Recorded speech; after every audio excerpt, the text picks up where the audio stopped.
how to fast correctly. The main pillar in Ramadan is to fast.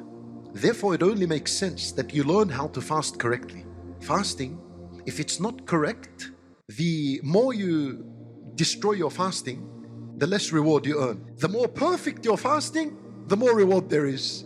When Nabi sallallahu alayhi wasallam, he said this fact, perhaps that a fasting person doesn't earn anything from his fasting except hunger. What does that mean? Yani he doesn't earn any reward. The only thing he earned was that he went a day, starved himself. That's it. So you need to understand, alongside your worship, your character must develop as well. And first and foremost, your character with Allah. He says something is haram, keep away from it. And so this is what fasting is for. It increases your hasanat and it keeps you away from the haram. Because the fasting person is more conscious and aware. He doesn't do what's haram.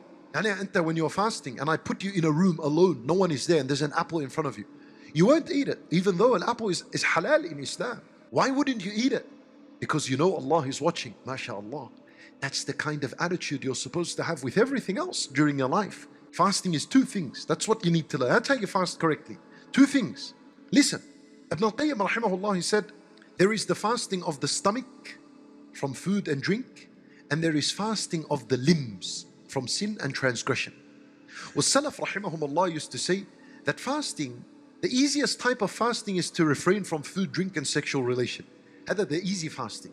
And he said the real fasting is to abstain from all forms of sin and transgression.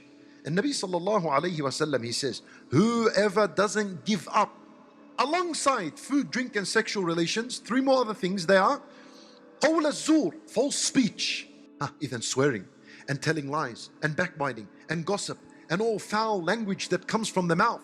So you need to fast from these things. وَالْعَمَلَ بِهِ, and evil deeds. So that means the fasting of the eye. When you look at something haram, the eyes must fast with you. The hand, when it does something haram, it should fast with you as well. And your hands and your feet and everything. Give it all up. At-taqwa is supposed to be flowing in your entire body and your veins. Everything is supposed to keep away from al-haram. That's the second thing. Limbs, supposed to fast. Wal-jahl, you also are supposed to refrain from jahl. So if someone wants to argue with you during Ramadan or swear at you and insult you, don't raise your voice. Don't fight with anyone. Nabi sallallahu alaihi wasallam said, "La yaskhab."